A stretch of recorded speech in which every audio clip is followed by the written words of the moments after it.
Hey there, you, me, and DC fans, and welcome if you're new. I am the stepson of Krypton, And I'm Mantis. and today we are talking about Peacemaker Season 2 thus far. Now, let me start off and preface this and say this is not a reaction. It will be in the title of the video. I don't want anybody clicking on it and be, oh, I thought this was a reaction. We don't can do reactions, or damn it. Okay. We don't do reactions Beep, beep. on the channel Beeps. anymore. Like we are not about the reaction life here, guys. We are just going to kind of doing recap, our thoughts, as well as some things that we've been kind of piecing together on what potentially could be happening in the rest of these episodes of Peacemaker. So, Mantis, are you ready to get on into the discussion? I'm ready. Then let's go.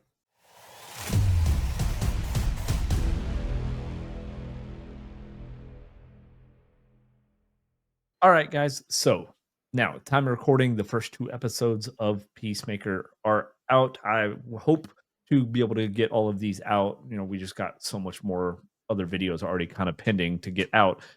We should have this one out before issue 3 is released. That way, if anything, I'll just release it Wednesday night, or Thursday morning, so it's not weird. But as of right now, both episodes 1 and 2 are released. Finally, Mantis has watched them. He is caught up now, so we don't have to worry about any spoilers. Mantis, what are your thoughts thus far on the second season of Peacemaker? Well, like we maybe discussed in a couple other videos about the tie-ins with the Superman movie and the portals that Lex was using to kind of traverse and keep people captive in another dimension, essentially. It's kind of the same technology concept that we saw from season 1 about Peacemaker's father having a secret place that he keeps all of his gadgets and builds all of his helmets and stuff, and keeps them all in there. And yeah, so that kind of comes back into play in a big way in this season, because yeah, that first episode, him jumping through the or jumping him utilizing that now because he's his obviously remember his father's dead, at least in his universe he's dead. And he kind of goes in there and Eagly goes flying around and he has to chase him and finds a door to another universe. And it's a weird one because both his dad and his brother are alive and they're all cool and they're hanging out and he's freaking out. He's like, what is going on? And he just kind of there's this scene in I think it's in the first episode where he just kind of sits down and drinks with them, hangs out, kind of this family thing that he's always kind of wanted, because he's lamented the fact that he killed his brother when they were younger, and his dad certainly did, probably why he grew up all fucked up. So he gets to see a little glimpse of that first episode. And yeah, it was it's kind of, I told you this off camera, it was interesting because after watching the trailer for season 2, at the very end of that trailer you see Chris pointing a gun at another Chris, and I had assumed that was the normal Peacemaker that we know, but it is in fact not. Can we talk about something that bothered me real quick with episode 1 that help me out, guys? Let me know down in the comments. Am I thinking about the different timelines, or like was there a passage of time? But so the episode issue. So used to doing comic books there today. The episode opens up and we see Peacemaker go into the pocket universe and he lets Eagly out, right? Because he says it's too cold and you see snow. Is it just me, or is like the rest of that fucking time like they're having a rooftop party and Vigilante's in his underwear, he's in the I didn't tidy think about whities, that. like to me now, again, maybe there was more passage of time from that to when, but I thought all of the time had already passed, right? It's the way it made it seem. But like it never seems to be cold the rest of they're all out there just kind of hanging out on porches and rooftops. Like am I crazy? I'll have to go back and rewatch it, but I kind of felt like that was current time.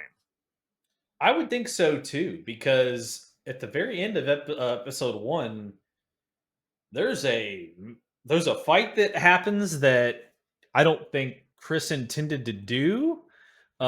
Because as we saw, as I mentioned, like he sees the other Chris, he runs into him in his room, in the other Chris's room, and they get into a fight and he runs through and they start fighting, and he ends up killing him. Um, and Let's say spoilers. This is a oh review. yeah, They fuck it. yeah, Otherwise, you shouldn't have clicked on it. Um, yeah. Oh yeah, yeah. It was actually. I mean, he didn't. I don't guess he didn't mean to kill him, but he hit a button on his suit that he's got a cool jetpack on it.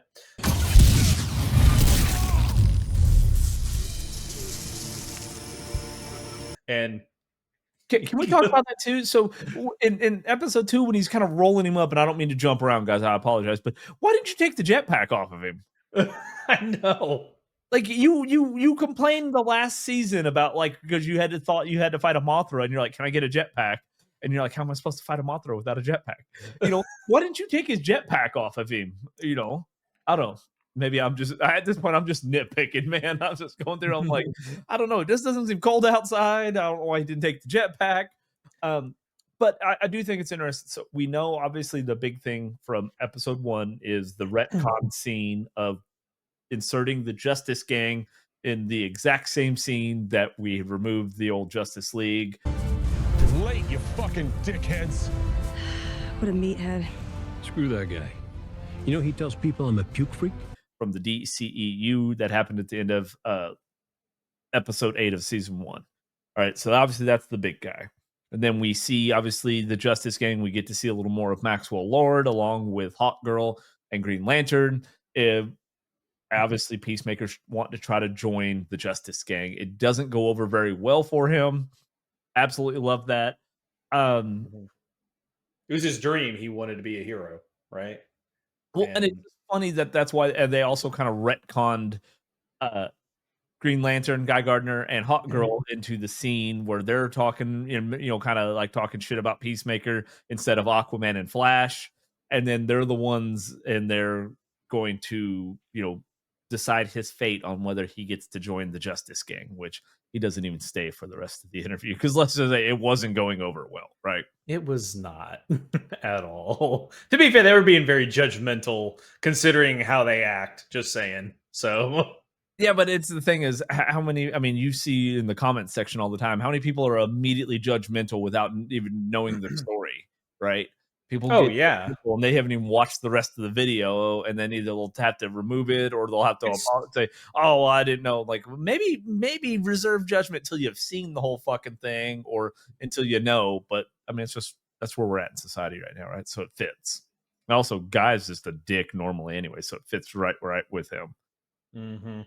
So Yeah, the season's setting up, and episode 2, because after he ends up killing the other Chris, he takes his phone. It fell out of his pocket when he was rolling him up in the or fight. I don't know if it was in the fight or if it fell out when he was rolling him up in the when bag he or said whatever. roll him up, Okay, yeah. So he picks up his phone, and he's he hacking him up.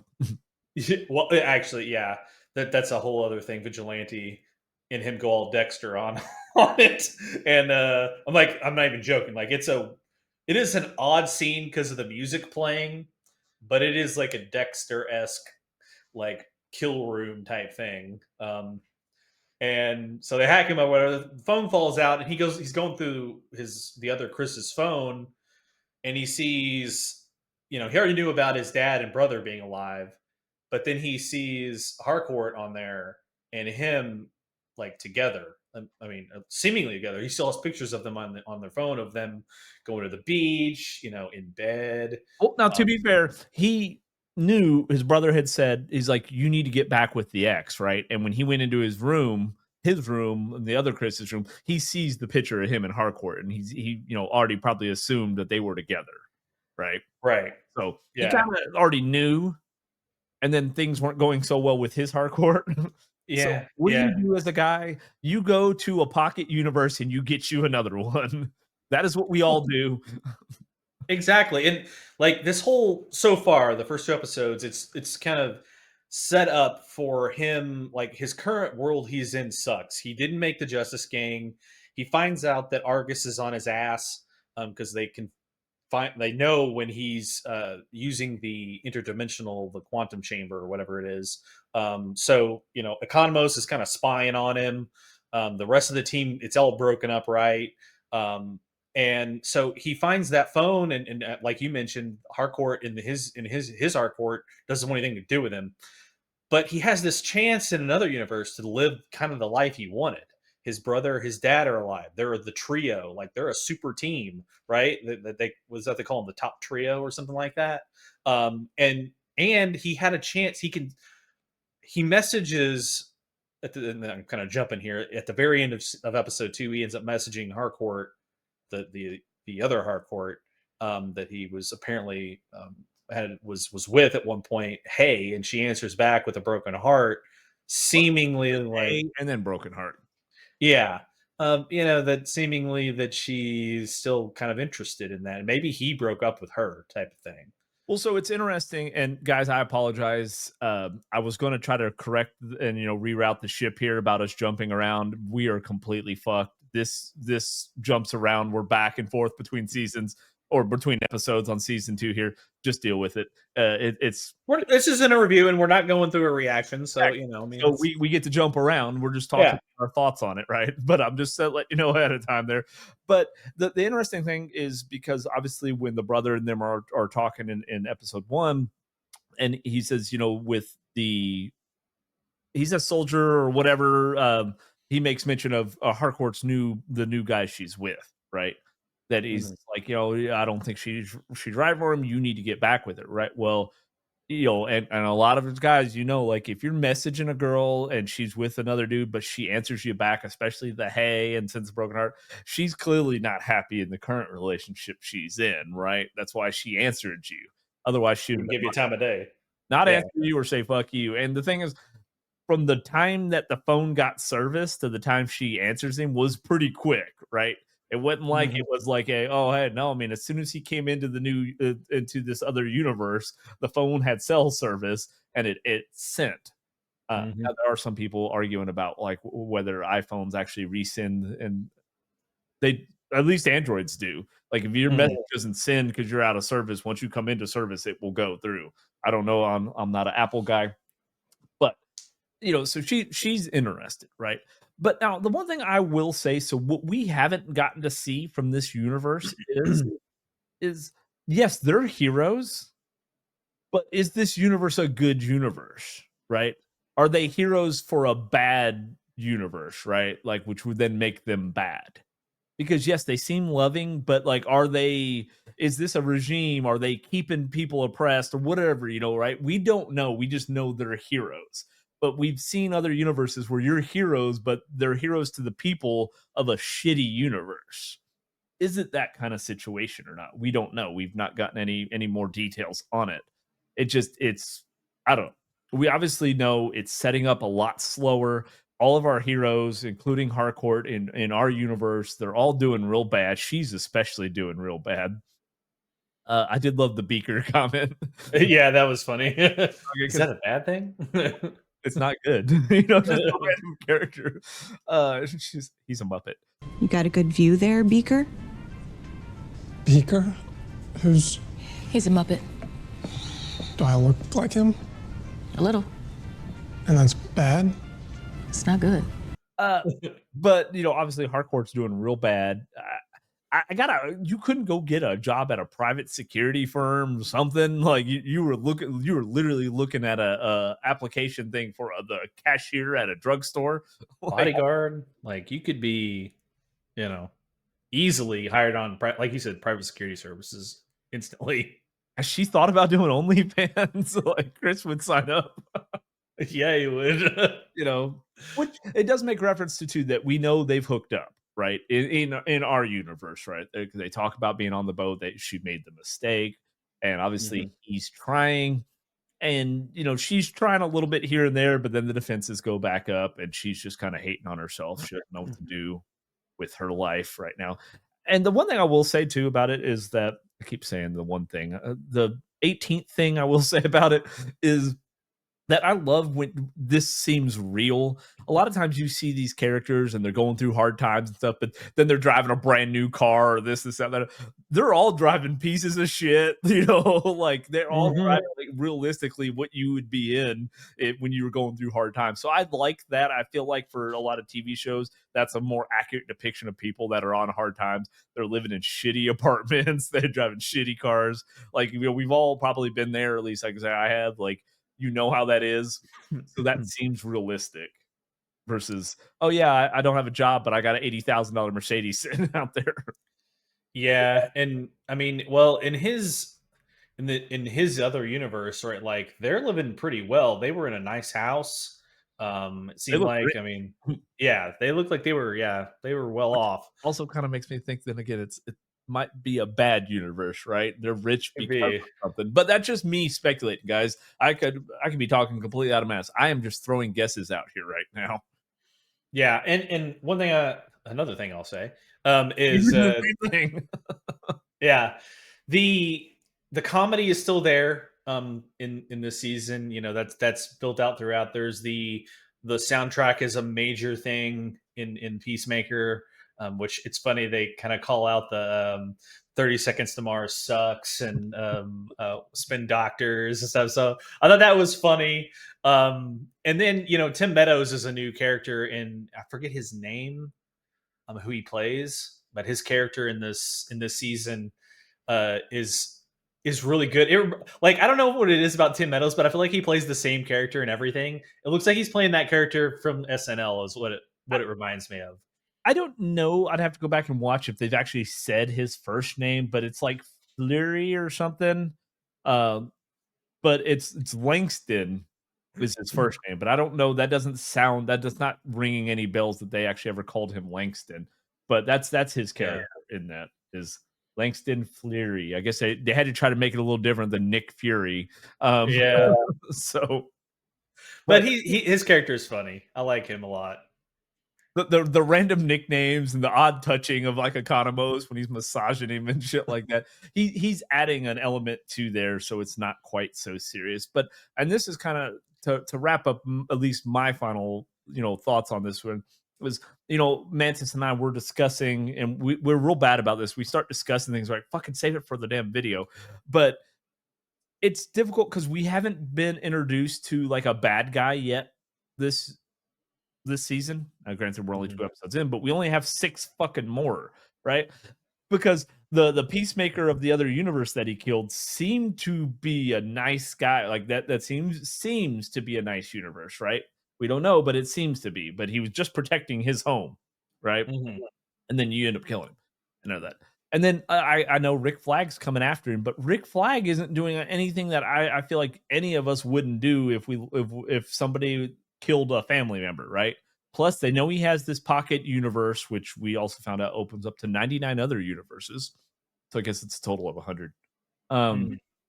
but 99 other universes, and obviously what happened with the Superman movie, they want to try to prevent anything like that from happening, right? So as the leader of a government agency, like, and having his son murdered, I don't feel like you can't make him the bad guy because we you really can't hate on him for wanting to go after Chris. Yeah, I agree. And I don't. I mean, he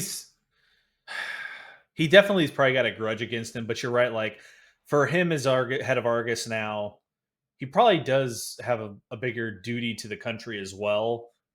Seeing that some of the stuff from the butterfly stuff got leaked and whatnot to the press, and he's trying to cover all that up, and then also finds out that Peacemaker's got like you said, a quantum universe he can just go to, and I guess now I'm just thinking again. I'm like, so it technically was his dad's who had it for the longest time, right? Yeah.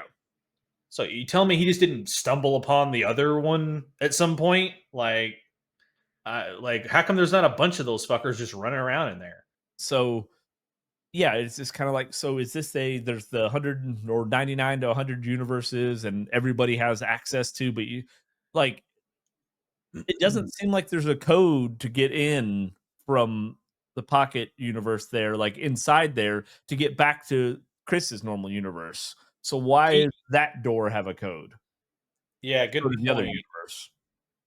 I don't remember seeing one when they're in the quantum universe to get into the like the bedroom of the other Chris. I'm trying to remember, but I don't remember seeing one to come back. Well, because I So can if tell it's you, crazy alien dude that keeps dropping off the hairless cats or whatever they are to incinerate them. I don't see him putting in any damn codes. I You know know, that's weird too. He just kind of shows up and he's like, I guess they've seen each other previously. They're like, it's okay, no big deal. Like, it's just really weird. they all just, oh, yep, this is my part of this. Like, so it's not even something you created; it's something you just gained access to. 'Cause, Yeah, you know, and they make it sound like in the first one that, oh, this is, this pocket, little outside of normal time and space in this pocket universe his dad created. Well, it doesn't seem like he created that because it connects to all these other universes. It just seems like he created the doorway to get to it. exactly. Yeah. So I don't know. Definitely weird. Weird, weird. I feel like if I had something like that, I'd go do some exploring and figure out, like, hey, like again, there's all those Peacemaker helmets that are just sitting there, right? Why don't you take any of those? I know. I did. Those are all mine now. you know. Because you didn't know there was other U's in there. There's a lot of questions that need to be answered. Now, to be fair, it's a TV show, and based on how the TV show has gone, I don't need it to answer all of those questions. I need it to be kind of No. funny, but I do need it to kind of start picking up a little bit, right? We Yeah. need to figure out who's the bad guy we're going after. I don't want another 6 episode of just everybody depressed and just dealing with this self doubt and in crisis mode. Right? We got to find a bad guy. Yeah. And Now, soon.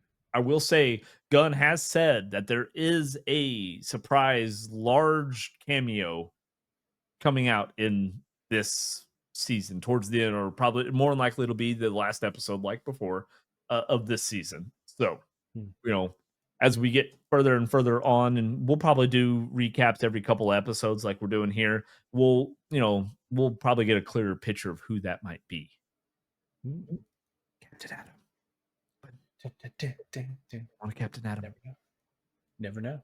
Fits right in there with like Argus and all these governments, and because Captain Adam obviously works for it. It's like, at least it'd be cool to kind of see, Cadmus, Captain, Cadmus Media Group coming out and all that. But I don't know, guys. Let us know how you felt so far about Peacemaker. I will say the audience score is kind of dropping. It's down to like 79 at the time of recording, but the critic score still remains at 99, which is absolutely ridiculous. And if you have made it with us this far, you might as well go ahead and give the video a like, subscribing to the channel, and having the bell notification click so you will get alerted all the new videos we do in regards to what's going on with Peacemaker and everything else in the James Gunn DCU, as well as everything we are doing in the comic book world. Mantis is doing some great stuff in the absolutes with the Batmans and such. So check those out. Newest one has just dropped at time of recording. Mantis, anything else from you? No, sir. All right, guys. Then, to keep this shorter than the actual episode of Peacemaker, that is going to wrap it on this episode of You, Me, and DC. Until next time, guys, we'll see you then. Later.